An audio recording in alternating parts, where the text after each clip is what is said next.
আসসালামু আলাইকুম। আমি আজকে বানাবো সাগুদানা দিয়ে পাকোড়া। বিসমিল্লাহ। আমি এটা ভেজে নিচ্ছি।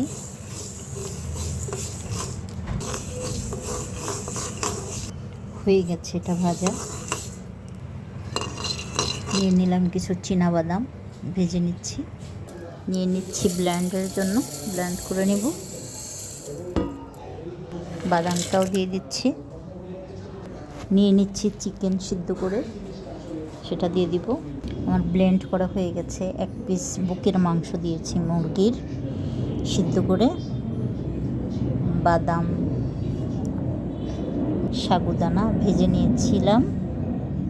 নিয়েছি লবণ, নিয়ে নিচ্ছি পেঁয়াজ, নিয়ে নিচ্ছি কাঁচামরিচ, মাখিয়ে নিচ্ছি।